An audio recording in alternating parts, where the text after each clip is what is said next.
Là, c'est le moment d'une nouvelle chroniqueuse qui nous rejoint. Je suis très très content de l'accueillir. Vous allez comprendre très vite pourquoi, parce elle est pleine de talent. Ce sera des chroniques entièrement subjectives. C'est ce que je lui ai demandé. Bonjour Marion Tolo. Bonjour. Alors, quel plaisir de t'avoir avec nous. Après ta chronique, on dira un petit mot de ce que tu as fait cet été, parce que il y a eu un vrai buzz autour d'un de tes courts-métrages. Voilà, tu es une jeune étudiante en cinéma qui, pour la première fois aujourd'hui, va se prêter au jeu de la critique. Une critique subjective, c'est pas souvent que les jeunes critiques, on leur dit, ne sois surtout pas objectif, et surtout, c'est ton regard qu'on a envie d'avoir, c'est ton engagement aussi. C'est un film qui s'appelle Aurore. Dis-nous en plus.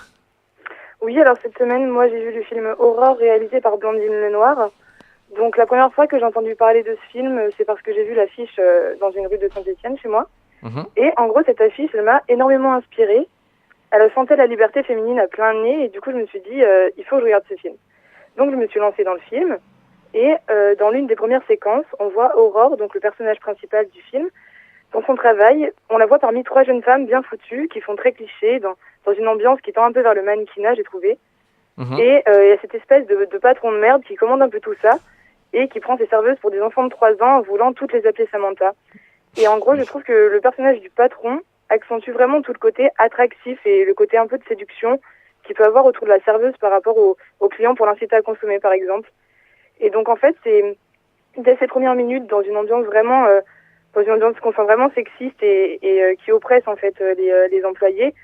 En fait, on sent vraiment bien que le personnage d'Aurore n'est pas à sa place et on le sent parce que c'est joué d'une façon très subtile par Agnès Jaoui, donc Mhm. l'actrice principale de ce film. Puis après, il y a quelques séquences qui passent et on voit la meilleure amie. Donc dès la première minute de l'apparition du personnage de la meilleure amie, on voit que c'est une femme de caractère qui rappelle à Aurore de façon sartrienne un peu qu'elle a toujours le choix et puis qu'elle ne doit pas se laisser faire. Et en gros, ce personnage, il est vraiment super pétillant, drôle, et puis il respire l'audace féministe, et du coup, ça m'a beaucoup plu. C'est un film aussi qui nous parle de la condition féminine, un peu sous tous les angles, parfois cliché, humoristique ou triste. Et puis surtout, on a des scènes où tout passe par le jeu d'acteur sans voix, et ça, je trouve ça juste merveilleux. Mais Aurore, c'est un personnage c'est une femme qui est surtout anxieuse du futur, et du coup, elle essaye de revivre les moments du passé. Et en fait, avec ce personnage, je trouve qu'on comprend tout. On comprend la complexité d'être mère, d'être divorcée, on comprend la fraîcheur des moments entre amis, la complexité de se voir vieillir, de voir ses enfants grandir, le choc de la vie et du temps qui passe. Et en fait, je pense que le film essaye de nous montrer à quel point, aujourd'hui, il est compliqué de continuer à s'émanciper, c'est-à-dire de vivre une féminité épanouie, à n'importe quel âge, dans une société où les carcans sexistes d'hier, eux, malheureusement, n'ont pas vraiment vieilli, en fait. Et puis aussi, on a cette solidarité joyeuse et combative entre amis, entre mère et fille, qui aide à passer les caps du film, mais aussi les caps de la vie, par exemple ceux du congé menstruel ou de la taxe tampon. Et puis Aurore sublime les moments de la vie qui, au fond, résonnent d'une façon très humaine dans ce film. Comme par exemple, ma séquence préférée, c'est celle où Aurore, elle danse dans un très beau kimono rouge. Elle est chez elle, elle danse sur une musique de Nina Simone. Et en fait, elle danse comme si elle avait accompli quelque chose. Et en fait, je me dis, mais en fait, c'est ce qu'elle a fait. Et on se dit que oui, elle a accompli une partie de sa vie de façon très libre et personnelle. Et Aurore, c'est un personnage qui est pas du genre à suivre les autres. Et du coup, il y a une grande indépendance qui ressort de ça. Et puis Aurore, c'est avant tout une femme qui se sent libre. Elle pleure beaucoup, mais le désespoir qu'elle éprouve à certains moments du film est très beau à voir. Et puis elle est belle, elle est très belle quand elle vit, elle est belle quand elle rit, quand elle pleure. En fait, ce film est tellement naturel et humain que l'on oublie le fait que les acteurs soient des acteurs à certains moments. Et je pense qu'au moins chaque personne, du coup, a reconnu un moment de sa vie ou alors un trait de caractère dans un des personnages du film. Et d'ailleurs, ce film finit en beauté par un sourire que j'ai eu d'ailleurs pendant presque tout le film. Et Aurore, c'est une comédie qui fait du bien et qui paradoxalement me donnerait presque envie de vieillir. Et ben voilà, très bien, c'est bien les films, le cinéma qui donne envie de vieillir. Merci beaucoup Marion.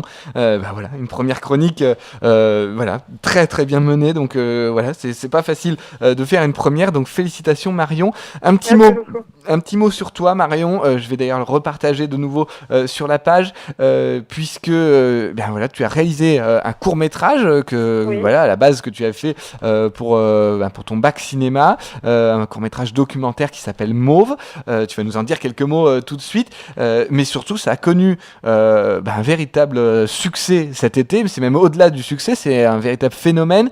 tu as dépassé les 170 000 vues de ton court-métrage. C'est pharaonique et extrêmement rare. Alors, est-ce que tu peux nous dire un petit mot sur voilà, de quoi parle ce documentaire et qu'est-ce que tu défends par ce documentaire? Donc en fait, Mo, c'est un documentaire sur la question du genre, comment cette question elle est perçue par 3 générations. Donc en fait, ça regroupe un ensemble d'interviews, l'interview des enfants, l'interview d'adolescents et l'interview d'adultes. Et en gros, on voulait vraiment faire ressortir un peu le panel de la société, comment cette question elle est perçue et comment, à partir d'un conditionnement basé sur le rose et bleu, sur l'influence des jeux, on peut s'émanciper, arriver à être soi. Et du coup, c'est une réflexion sur cette question un peu. Et c'est libre à chacun de l'interpréter comme il souhaite. Ouais. Est-ce que ce succès d'un seul coup, voilà, ça fait quoi? Ça te booste, je sais que t'as pas pris la grosse tête, c'est déjà formidable parce qu'à 18 ans, quand on a 170 000 vues sur son premier court-métrage, c'est quelque chose d'énorme. Voilà, qu'est-ce que tu as envie de faire là tout de suite? Est-ce que tu as envie de tout de suite retourner? Voilà, qu'est-ce qui se passe dans ta tête? Du coup, dans ma tête, ça donne carrément envie de continuer. Et donc oui, plein de projets, j'ai un petit carnet où je note plein de choses et là, le carnet commence à être bien rempli. Donc du coup, je pense que je vais commencer à retourner des nouveaux films cette année, ouais. Bon bah super, de toute façon on va en parler régulièrement avec toi, on va te suivre déjà sur ta carrière de réalisatrice, mais au-delà tu vas être avec nous tous les 15 jours donc Oui. dans l'émission pour ces chroniques là. Tu as une carte blanche sur tes envies de cinéma et ça nous fait du bien et franchement vu la qualité de ta première chronique, tu es en train de mettre le bâton très très haut à l'image de ton film. Merci beaucoup Marion en tout cas. Merci à toi. Et à très bientôt. À bientôt. À bientôt Marion.